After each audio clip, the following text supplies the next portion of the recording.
Halo semua, perkenalkan nama saya Abraham Rumamtiazar dari jurusan Accounting tahun 2022. Hari ini saya akan menjelaskan tentang ilmu dasar ekonomi dan elastik permintaan. Nah, kita tuh buat apa sih belajar ekonomi? Pertama agar kita tahu kebutuhan masyarakat dan tahu cara melengkapinya. Dan kita juga dapat mengetahui the circle of life dan kita dapat mengetahui permasalahan ekonomi yang terjadi sekarang. Nah, yang terjadi sekarang salah satunya adalah scarcity, choices, opportunity cost.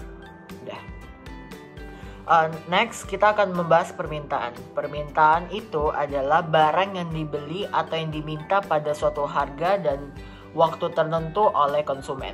Faktor yang mempengaruhi adalah substitution atau substitusi, tingkat pendapat masyarakat, selera, perkiraan masa depan seperti scarcity atau inflasi.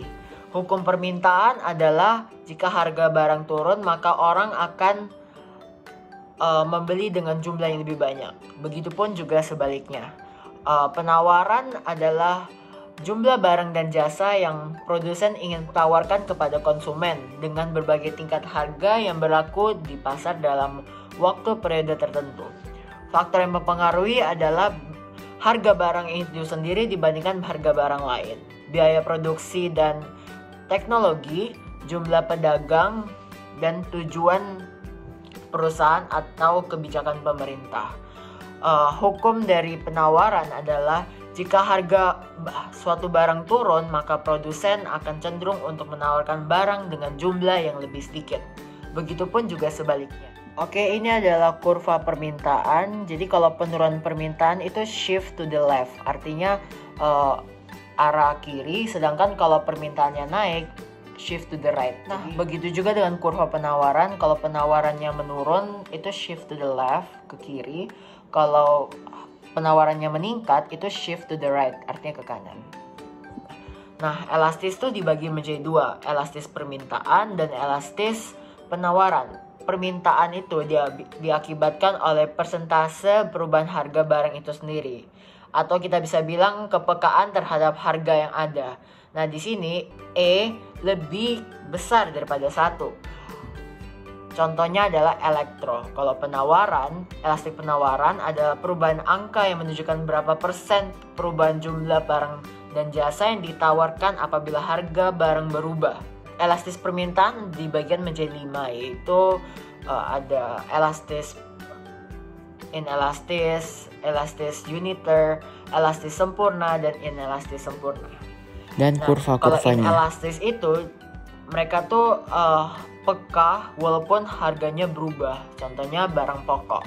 Kalau elastis uniter itu perubahan harga yang diminta sama dengan persentase perubahan harganya. Contohnya DVD atau VCD player.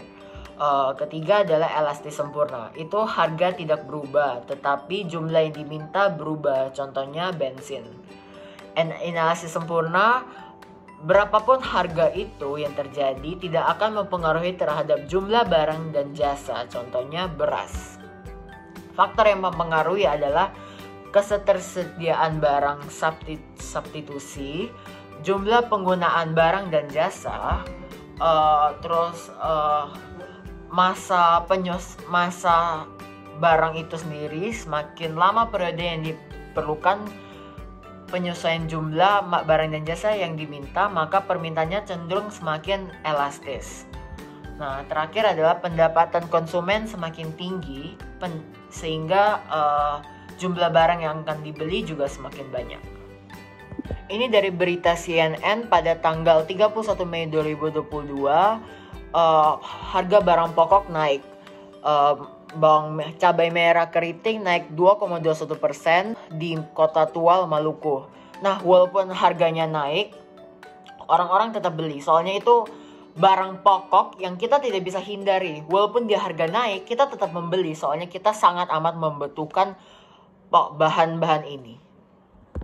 Oke, elastisitas tuh penting karena dapat mengukur kepekaan seseorang dalam perubahan harga. Nah, ini tuh bakalan penting banget buat masa depan, buat kita saat kerja, saat kita menganalisa suatu tempat, kita bisa tahu kalau mereka tuh orangnya inelastis, elastis atau itu.